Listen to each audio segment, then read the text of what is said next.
Allô les amis parieurs, c'est Jérôme et bienvenue sur ma chaîne pour de nouvelles aventures hippiques.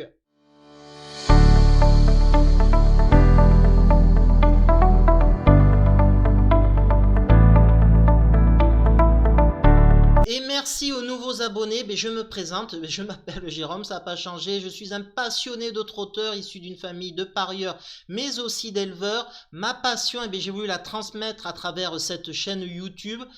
Comme je suis joueur parieur, au tout début je me suis challengé avec des sélections à 8 chevaux pour me comparer à la presse hippique. Le résultat ça a été 18 quintés, 26 quartés et 34 tiercés en 59 quintés de trop.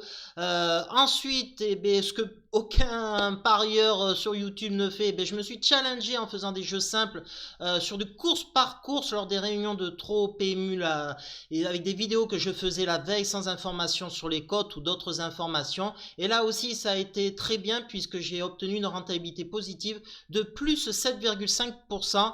Tout ça en toute transparence visible sur ma chaîne YouTube. Et puis je continue toujours mes chocos, mes piments et mes tuyaux. Et depuis le lancement de ma chaîne YouTube, comme vous pouvez voir, 59 sur 66 quintés, j'ai au moins un choco, tuyau ou piment dans les 3 premiers. Et 42 fois, j'ai au moins un gagnant. Et avec des cotes sympas, depuis que j'ai commencé les vidéos YouTube, tout est visible en toute transparence. Je fais toujours un récap. Mes meilleurs perfs, ça a été un cheval à 55 contre 1 en tuyau, un piment en 23 contre 1 gagnant. Et un chocolat, les cotes sont beaucoup plus moindres. Donc là, c'était premier à 6 contre 1. Allez, c'est parti pour l'analyse du quintet. Et ce samedi, c'est Anguin qui nous attend avec une très belle épreuve. C'est un groupe 2, le prix Jean-Luc Lagardère, le prix d'Europe.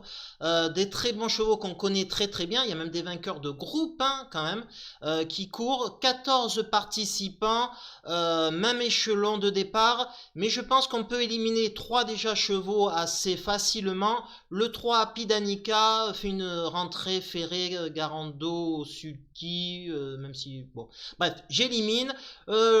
Ensuite, le 11 Just Love You, un très bon cheval. Mais là, il fait une rentrée, il prépare des courses un peu plus tard, des belles épreuves. Donc là, on peut éliminer. En plus, Alexandra Brivard n'est pas au sulky, donc ça veut tout dire. Et ensuite, je prends le risque, c'est une affaire d'impression. Le plus riche, Emerald de B, un très bon cheval que j'ai souvent mis en avant dans des piments ou des tuyaux qui m'a où il est arrivé à de très belles cotes. Mais là, je vais prendre le risque, c'est une affaire d'impression, de le délaisser. Pourquoi il n'est que plaqué des 4. Il n'a jamais été plaqué dans cette même configuration de toute sa carrière. J'ai regardé. Donc déjà, ça m'inquiète un petit peu. En plus, il y a Louis Gotts qui est au sulky. Tout ça, ça me rassure pas des masses. Il fait une petite rentrée en plus de souvenirs. Donc, il faut prendre des risques dans la vie. Donc, je l'élimine. Donc, ça nous fait quand même 3 chevaux à rayer. Le 3, le 11 et le 14, les amis. Donc, il en reste plus que 11. Il va falloir faire les bons choix. Mon chocolat dans cette épreuve, ce sera le chocolat, je pense, de tout le monde, ce sera le grand favori. C'est le DC Nexus Bleu, qui est une machine de guerre depuis ses dernières courses. Il ne fait que gagner. Il a invaincu cette année, même l'hiver dernier. Personne ne pouvait le battre. Il a gagné des groupes 3, des groupes 2. C'est un rouleau compresseur en ce moment. Il peut courir caché. Il peut prendre tête et corde. Donc, tout est réuni. Alexandra Brivard mène le cheval de son père au lieu de, comme je vous l'ai dit, Just Love You. C'est une petite indication. Il est déféré des 4 comme lors de ses meilleurs perfs. Que dire, 20 victoires sur 50 aussi. Un ratio d'une victoire sur 2 courses et demie courues, c'est très très bon.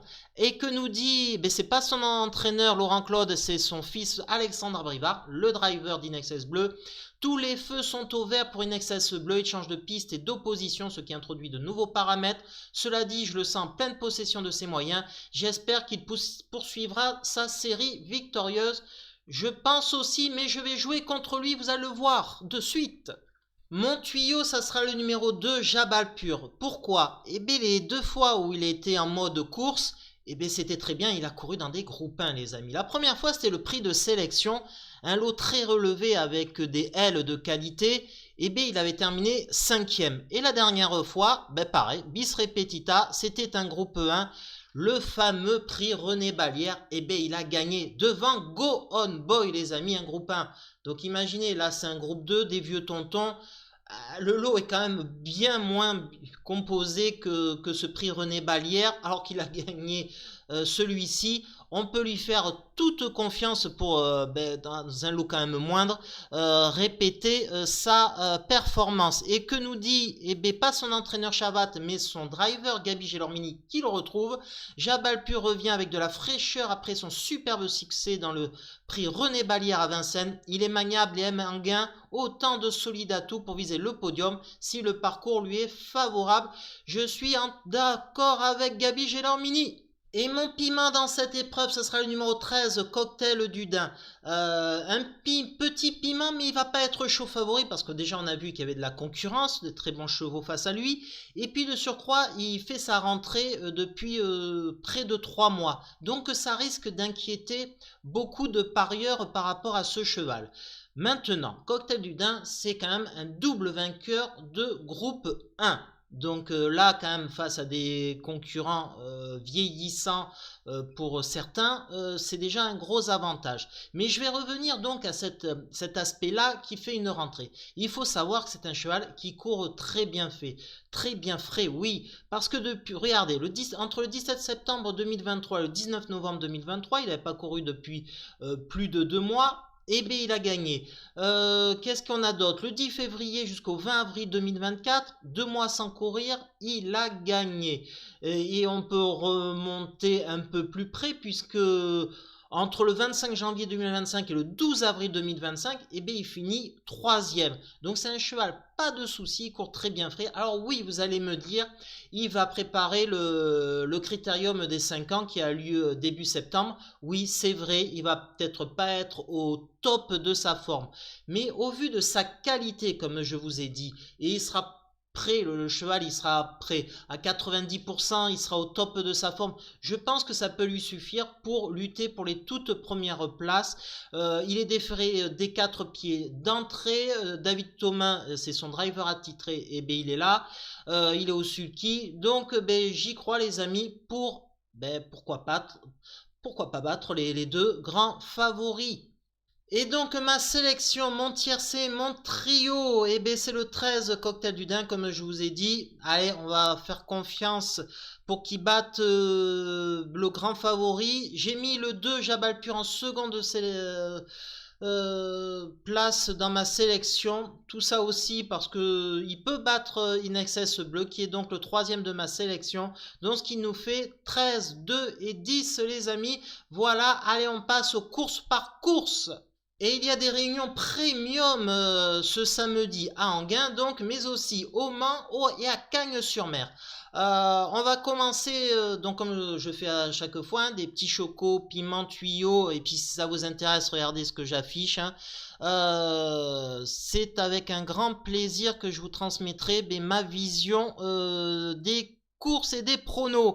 Alors là, Enghien, on va rester sur Enghien, c'est dans la 7e course de souvenirs.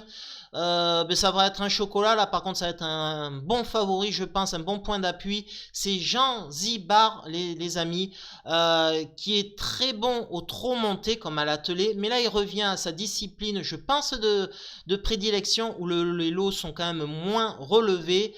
Sa dernière course au trot monté c'est le 1er avril à Vincennes et il avait gagné. Il retrouve la même configuration de ferrure.